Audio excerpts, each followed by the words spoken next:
नमस्कार दोस्तों। आज का जो हमारा वीडियो होने वाला है वो उपभोक्ता के अधिमान यानी कि प्रेफरेंस ऑफ कंज्यूमर को लेकर के होगा।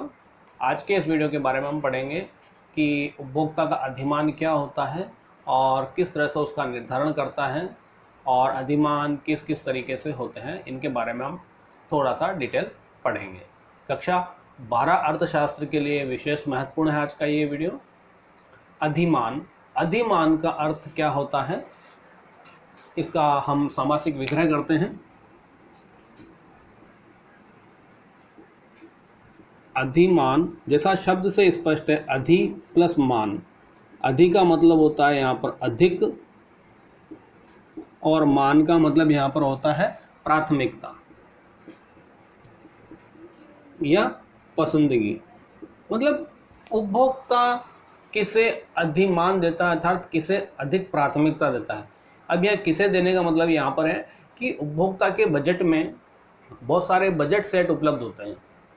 उन बजट सेट्स में से उपभोक्ता जिन्हें प्रेफरेंस देता है, सबसे पहले जिन्हें लेना पसंद करता है, जिन्हें प्राप्त करने की वो इच्छा रखता है, उसे हम अधिमान कहते हैं।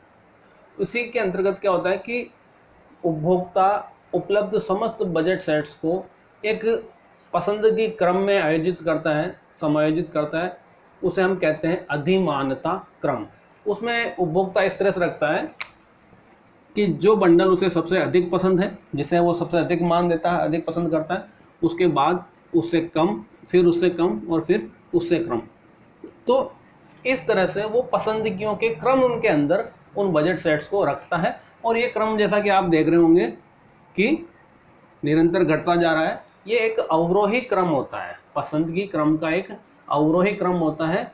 इसे हम श्रेणीकरण भी कहते हैं। बजट सेटों का श्रेणीकरण जो है वो उपभोक्ता का अधिमान होता है, अधिमानता क्रम होता है। इसके अलावा एक टर्म जो है, जो हमारे पूरे लेसन में आगे चलेगी इसी में, उसको हम कहते हैं अनधिमान। अनधिमान क्या होता है कि कुछ सेट्स ऐसे होते हैं, कुछ बजट सेट ऐसे होते हैं उपभोक्ता के पास, जिनको उपभोक्ता किसी भी प्रकार का अधिमान नहीं देता है, किसी प्रकार की कोई प्राथमिकता नहीं देता है, किसी भी प्रकार का कोई पसंदगी क्रम नहीं देता है। उनके मध्य उपभोक्ता पूर्ण तटस्थ रहता है। जैसा कभी आपने देखा होगा कि आप अगर दुकान पर बॉल पेन लेने जाते हैं, तो आप अगर 5 रुपये का बॉल पेन ले रहे हैं तो आप उसमें 2 या 3 पेन वहाँ पर देखेंगे और उसके बाद उनमें से चयन करेंगे कि नहीं, ये वाला पेन नहीं, इसकी बजाय ये पेन आप हमें हो तो दे दीजिए। मतलब अगर दुकानदार ने मॉन्टेक्स का पेन दिया है तो आप कहेंगे अंकल अगर सेलो का हो तो वो दे दीजिए। मीन्स टू से आप वहाँ पर सेलो के पेन को अधिक प्राथमिकता, अधिक अधिमान दे रहे हैं मॉन्टेक्स के पेन के बजाय। लेकिन अगर वो हमने पापा से बोल दिया कि आप शाम को आते समय पेन ले आना, तो भैया एक 5 रुपये वाला बॉल पेन दे दीजिए। अब वो सेलो का दे रहा है चाहे मॉन्टेक्स का दे रहा है, डजेंट मैटर। क्यों कि पिता को केवल वो पेन ला के देना था, उनको यूज़ नहीं करना था। तो वो सेलो का है चाहे मॉन्टेक्स का, उन्होंने वहाँ पर किसी को प्राथमिकता नहीं दी, अर्थात वो उसके बदले क्या रहे, सेलो और मॉन्टेक्स के बीच में तटस्थ रहे। उसे हम कहते हैं अनधिमान, यानी कि कोई भी अधिमान नहीं होना। इसको हम थोड़ा सा टेबल की सहायता से समझने का प्रयास करेंगे कि अधिमान क्या होता है और अनधिमान क्या होता है। उपभोक्ता को अपने बजट में कई सारे बंडल उपलब्ध होते हैं और उन बंडल्स में हम देखें तो कुछ इस तरह से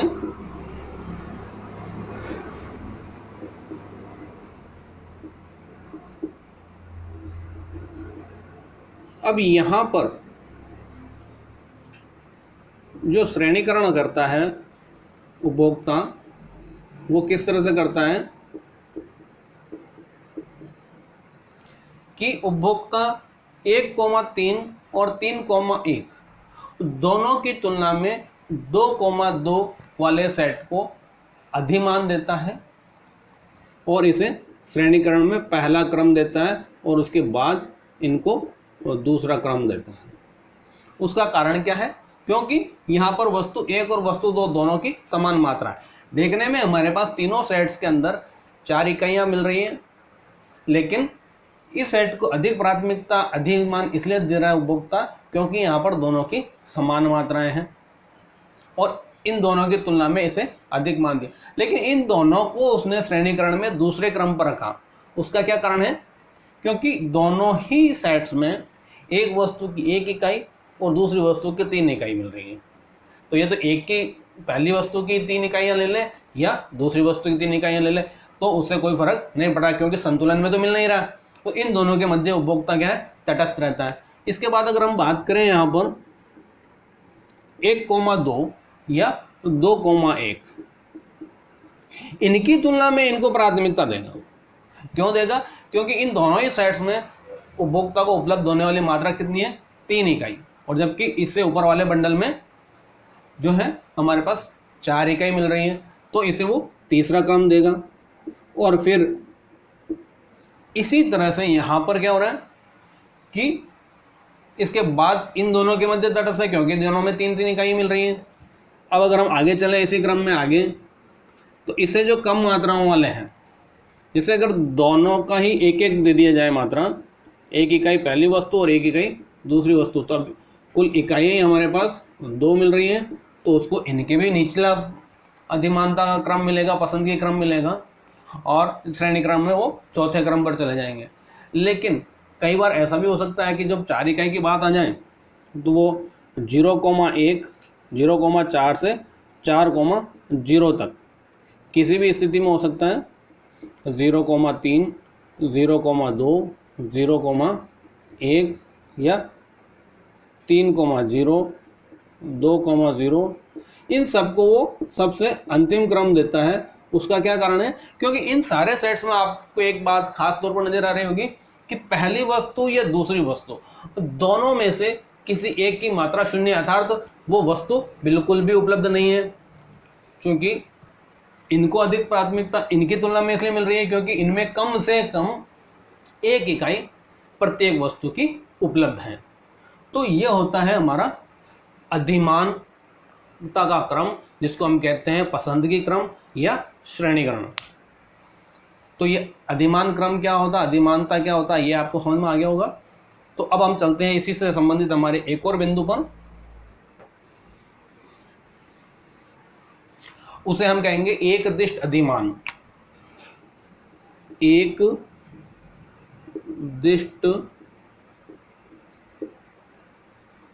अधिमान। एकदिष्ट अधिमान अधिमानता का एक विशेष प्रकार होता है कि एक एग्जांपल से मैं आपको समझाने का प्रयास करता हूं। अगर 3,1 और 2,1 दोनों में से अधिमानता का अगर क्रम देने की बात करें तो 3,1 को अधिमान दिया जाएगा। यही एकदिष्ट अधिमान है। क्यों है?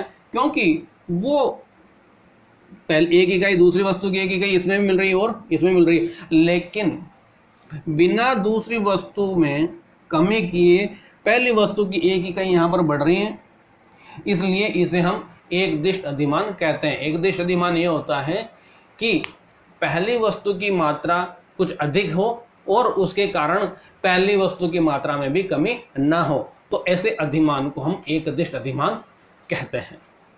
अब यदि उपभोक्ता के पास एकदिष्ट अधिमान है, यदि उपभोक्ता के पास एकदिष्ट अधिमान है तो 2,2, 1,1, 1,2 और 2,1 अगर ये 4 सेट उपलब्ध हैं उसके पास और उसके पास एकदिष्ट अधिमान भी है, तो वो इनको किस प्रकार से अधिमान क्रम देगा? वो इन्हें अधिमान क्रम देगा सबसे निचले स्तर पर, ये उससे ज़्यादा अधिमान वो देगा 2,1 को, और उसके बाद 1,2 को, और उसके बाद सबसे अधिक जो वो अधिमान देगा वो 2,2 को देगा। यहाँ पर क्या हो रहा है कि एक वस्तु की मात्रा में कमी किए बिना दूसरे वस्तु की मात्रा में वृद्धि हो रही है और उसी क्रम में इनको समायोजित किया गया, उसी क्रम में इनका श्रेणीकरण किया गया। तो इस प्रकार का अधिमानता क्रम जो होता है वो एकदिष्ट अधिमान कहलाता है। तो ये था छोटा सा वीडियो हमारा उपभोक्ता के अधिमान और एकदिष्ट अधिमान से संबंधित। अब हमारा अगला जो वीडियो होगा वो इसके अंतर्गत यूँ होगा कि एक वस्तु को बढ़ाने पर दूसरी वस्तु को घटाना पड़ता है, क्योंकि हमारे पास साधन सीमित होते हैं। तो वो किस तरह से घटाते हैं, किस तरह से एक वस्तु को कम करके और दूसरी वस्तु को बढ़ाया जाता है और क्यों बढ़ाया जाता है, तो वो प्रतिस्थापन होता है, प्रतिस्थापन की दर होती है, हासमान प्रतिस्थापन की दर होती है। तो उन सारे टॉपिक्स को हम हमारे अगले वीडियो में शामिल करेंगे। इस वीडियो को लाइक करें, चैनल को सब्सक्राइब करें और बेल आइकन को दबाना ना भूलें, ताकि अगले संबंधित वीडियोस आपके पास सबसे पहले पहुंच सकें। Thanks for watching notjobs.in।